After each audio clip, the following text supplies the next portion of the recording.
really appreciate it. Let's get straight into it. What's it been like your first few months here at Manchester United? A big challenge. Is a hard job in every aspect, changing all the time, trying to find the solutions, and then you have to be here to explain every week. Small interviews, press conference. Sometimes it's hard, to be focused on the job, and then you know that you are in Manchester United. Everything you say, everything you do, every result, it's something big.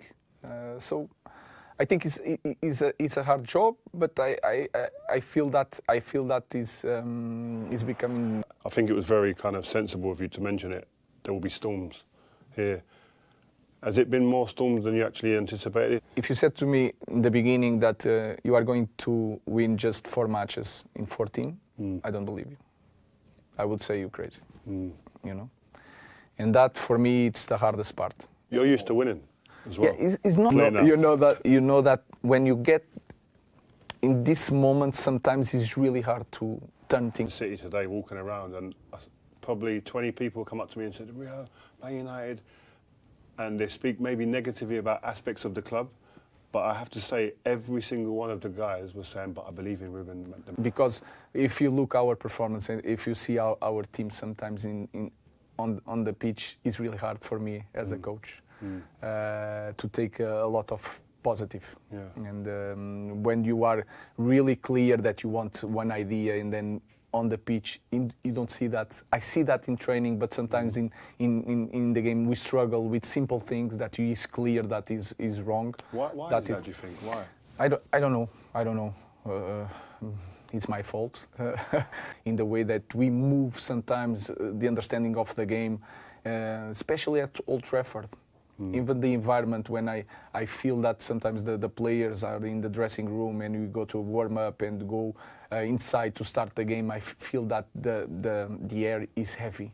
And these kind of things, I think we show a lot in the results and change the performance. I never saw anything like this, doing everything I know. And we are still losing, and that is really hard to say that. So for me, and it's the right club. I know, but after all that work, to fail and fail and fail is really hard. So I'm giving everything. I'm working hard behind the scenes, and one of the things that when people ask me about this, I always say it's more than football, because there's a lot of players here that have been a long time through different managers, and there's deep scars from those times. And then it's obviously your job to kind of like put bandages on them. When we are losing or in a difficult situation and you feel that you cannot, like the connection is not there, we lose ourselves. It's more than tactics. It's something that is in the player's mind. Just that we're here with a training ground, and I'm really interested, and I think a lot of people were interested to know like how you get your ideas across to the team. Where's the best place for you? Is it on the training pitch? Is it in the classroom? Is it video? How are you implementing those training ideas? To be on the pitch, to be also the English game and going, oh, I like this, I can see that. Is there anything that is, while you've been here, that initially you've gone, wow, I didn't anticipate that, I didn't expect that? When you play against any team here in England, the physicality is there. Sometimes they don't need to build up a lot, just a long ball, second ball, and they are there.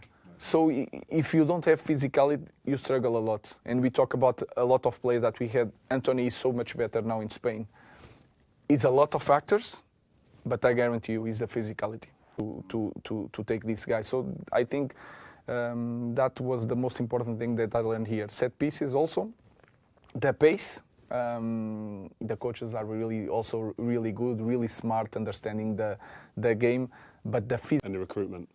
I think it's important for any coach that you have one idea to put in your team, but then you have to see if you have characteristics for that. I don't like to talk about that a lot, especially in press conference, because my players are listening.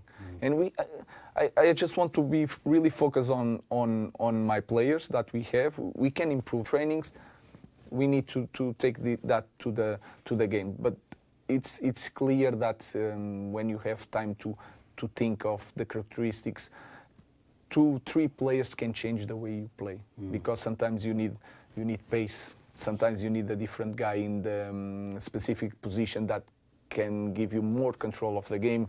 Man United stars are angry at Ruben Amorim for linking their poor form to redundancies at the club, but players feel they cannot approach under-pressure boss about it. Man United stars are reportedly furious with Ruben Amorim but are not yet close enough to their manager to air their grievances with him.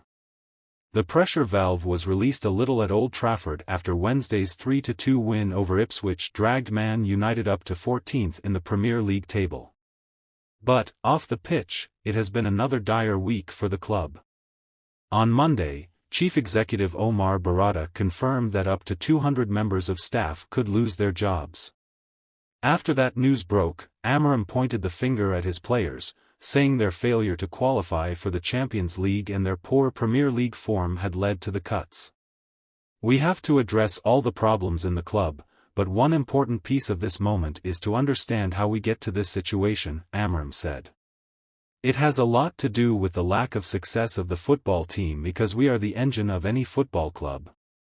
Ruben Amorim said Man United's failures on the pitch had led to the job cuts at Old Trafford. Captain Bruno Fernandes has hinted that the players have doubts about Amorim's tactics. 10-man Man United were up against it against Ipswich before Harry Maguire's winning goal. Now, The Sun are reporting that those comments have caused disharmony in the Man United dressing room.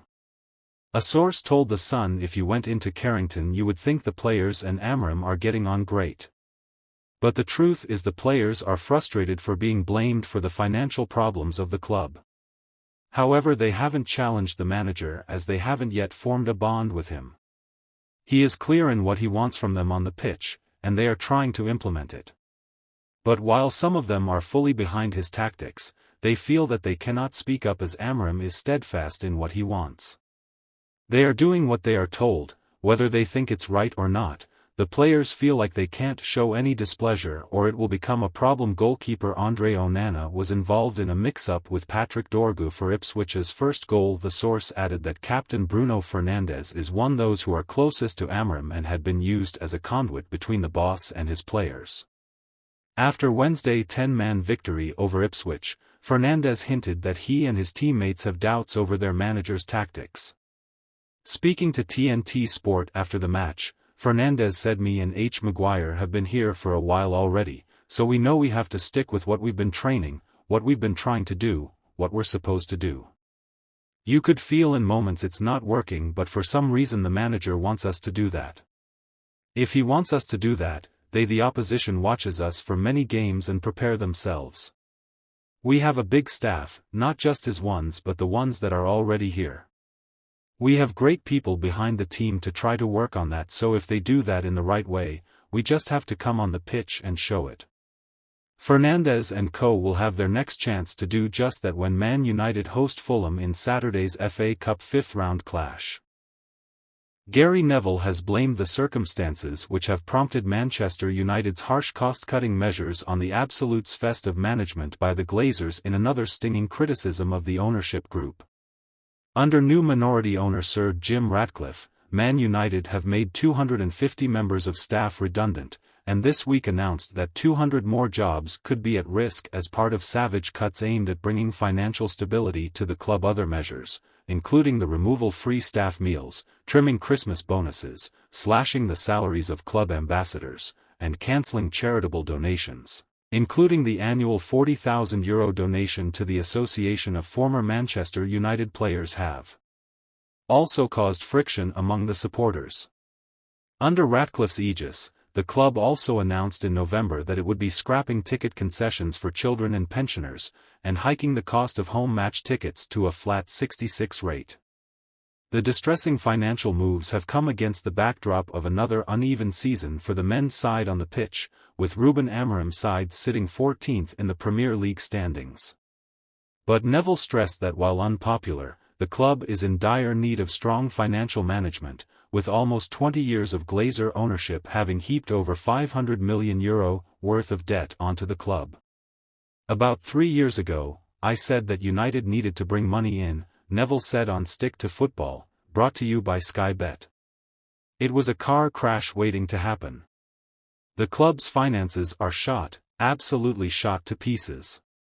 The debt, the recruitment's been reckless, the increase in staff from 600 up to 1,200, which is just unbelievable, the lack of Champions League football, which is €30, 40, 50 million a year, it's an absolute mess. The club has run out of cash. What you now see are desperate decisions. Some of them I think are needed, some are bad. You don't remove food off people at Old Trafford, you don't take €40,000 off the ex-players, and to be fair, the sacking of Dan Ashworth was a mess, because that's someone you've chased for 8 months and you get rid of after 3 months, that's a shocker, and that's €4 million, but this is a culmination of absolute fest of management from the Glazers. To the point whereby a €1 billion has been paid off in interest, the club has dipped off in terms of performance, cash flow, profit, it's lost €300 million in 3 years. Man United used to be the most profitable football club. In 2018 they had €350 million in the bank. From that point on now, I think Ratcliffe's Ineos put in €300 million and there's not much of that left. Neville's co-host Ian Wright agreed, adding that the Glazer ownership made the club feel like being scammed.